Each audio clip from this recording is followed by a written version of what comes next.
আমার জন্য দোয়া করুন, আপনি আমার জন্য দোয়া করুন, যে দোয়া করলে আল্লাহ পাক কবুল করবে।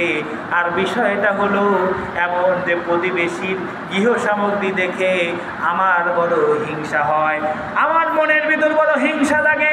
বাবা আল্লাহর নবী খিজির, আপনি আমার জন্য দোয়া করুন, আর দোয়া করে আপনি আল্লাহ পাকের কাছে বলুন আল্লাহ পাক যেন ওই প্রতিবেশীর চাইতে আমাকে যেন ডবল ডবল দান করে। আওয়াজ দিয়ে বলেন আল্লাহু আকবার। কি বলে?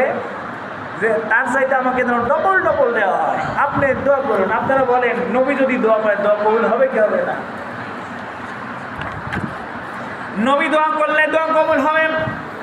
হযরত খিজির আলাইহিস সালাম দোয়া করলেন, আল্লাহ এই ব্যক্তি দোয়া চেয়েছে, আল্লাহ তার প্রতিবেশী যা চায় তার চাইতে যেন সে বেশি অর্থাৎ ডবল ডবল পায়। আমার বন্ধুরা, নবী খিজির আলাইহিস সালাম দোয়া করলেন, আল্লাহ পাক তার দোয়া কবুল করলেন। কিছুদিন যাইতে না যাইতে আমার বন্ধুরে ওই ব্যক্তি একটা বাড়ির মালিক হয়, আর এই ব্যক্তির দুইটা বাড়ি হয়ে যায়। ওই ব্যক্তি একটা গাড়ির মালিক হয়ে যায়, ওই ব্যক্তি দুইটা গাড়ির মালিক হয়ে যায়। ওই ব্যক্তি বিশাল একটা মাঠের একটা মালিক হয়ে যায়, ওই ব্যক্তি দ্বিতীয় আর এক দুইটা মাঠের মালিক হয়ে যায়। আল্লাহু আকবার বলে। সব কিছু আল্লাহ পাকের ইচ্ছা। আমার বন্ধুরা, এক পর্যায়ে ওই লোকটি যা চায়, প্রতিবেশী যা পায়, যদি একটা পায় ওই ব্যক্তির দুইটা দুইটা করে হয়ে যায়। আমার বন্ধুরে, আমি আপনাদের বোঝাতে চাচ্ছি হিংসা করলে দেখবেন কেমন হয়। কিছুদিন যাইতে না যাইতে একটা চায় দুইটা পায়, একটা চায় দুইটা পায়, প্রতিবেশী একটা তার দুইটা। এমন হইতে হইতে কিছুদিন যাইতে না যাইতে আমার বন্ধুরে ওই ব্যক্তির দুইটা চক্ষু, একটা চক্ষু অন্ধ হয়ে গেছে। আপনারা সাধু সমাজ, আপনারা জ্ঞানী গুণী মানুষ বলেন তো দেখি, প্রতিবেশীর যদি একটা হয় তার হবে কয়টা? বলেন, তার হবে দুইটা। প্রতিবেশীর এক চোখ অন্ধ হয়ে গেছে মানে তার দুইটা চোখ অন্ধ হয়ে গেছে। এমন অবস্থায় ওই ব্যক্তি দুইটা চোখ অন্ধ। হঠাৎ করে একদিন ওই পথে আল্লাহ নবী খিজির আলাইহিস সালাম রওনা দিয়েছে।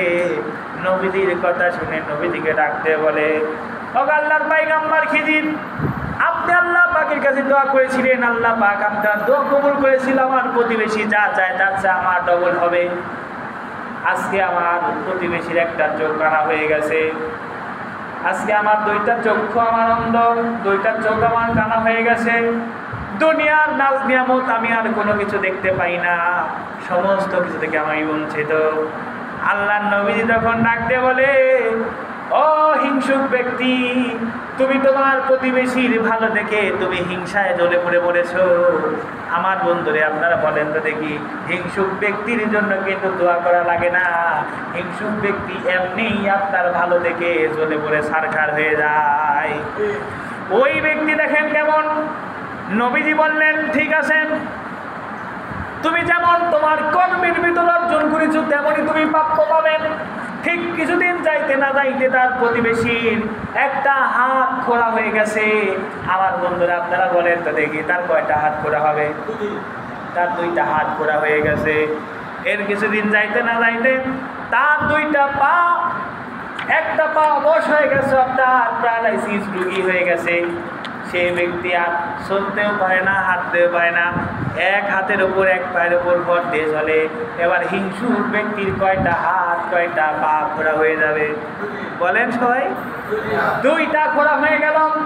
আমার বন্ধুরে, ওই ব্যক্তির জন্য দোয়া করা লাগবে না, ওই ব্যক্তি এমনি এমনি ধ্বংস হয়ে যাবে। কেননা মানুষ হিংসার কারণে এমন একটা পর্যায়ে চলে যায়, হিংসা তাকে এমন একটা একেবারে নিম্ন স্তরের ভিতরে পৌঁছে দেয়, যার কারণে তার কোনো কিছু আর দুনিয়াতে ভালো থাকে না। কিন্তু জায়েজ হিংসা হলো এটা, হাদিস শরীফ এসেছে, দুইটা বিষয় আপনি হিংসা করতে পারবেন। এক হিংসা হলো এক ব্যক্তি লক্ষ লক্ষ টাকা দান করে, আর আপনি ওই ব্যক্তির দান দেখে আপনি বললেন, আল্লাহ ওই ব্যক্তির এত সম্পদ তুমি দিয়েছ, ওই ব্যক্তির মতো আল্লাহ আমি আমিও দানবীর হইতে চাই আল্লাহ। আল্লাহ তুমি আমাকে সম্পদ বাড়ায় দাও। আপনি গোপনে গোপনে ওই ব্যক্তির সাথে হিংসা করে সম্পদ বাড়ানো শুরু করলেন। আপনিও বললেন আল্লাহ পাকে সম্পদ আমাকে দিবে, ওই সম্পদ থেকে আমি একটা নির্দিষ্ট অংশ আল্লাহর ঘরের জন্য বা আল্লাহর রাস্তার জন্য আমি দান করে দেব। সুবহানাল্লাহ। আর দ্বিতীয় নাম্বার হলো এমন এলেম অর্জন করা যে আলেম অর্জন করলে আপনি আলেম হবেন। মনে করেন আমি এইখানে বসে আপনাদের সামনে আজকে জুমার আলোচনা করে শোনাচ্ছি, আপনি আমার সাথে হিংসা করতে পারেন কেমনে? আল্লাহ পাকের কাছে হিংসা করবেন এইভাবে, আল্লাহ পাক আমার মসজিদের ইমাম সাহেব যেমনভাবে খুতবা দেয়, নামাজ পড়ে, আমি আমার সন্তানকে আমি আলেম বানাবো। আলেম বানায়া ওই সন্তানকে আমি এই মসজিদে আলেম হিসেবে প্রতিনিধি দেখতে চাই। এমনভাবে যদি আপনি এলেমের হিংসা করতে পারেন, এই হিংসাটা আপনার আমার জন্য জায়েজ হবে। নসের দুনিয়াবি যত কিছু আপনার প্রতিবেশীর হবে, আপনার ভাইয়ের হবে, আপনার চাচার হবে, আপনার দাদার হবে, নানার হবে, এইগুলা দেখে যদি আপনি হিংসা করেন, সব হিংসাই হলো আপনার আমার জন্য হারাম হয়ে যাবে। বুঝতে পারলেন আমার কথা?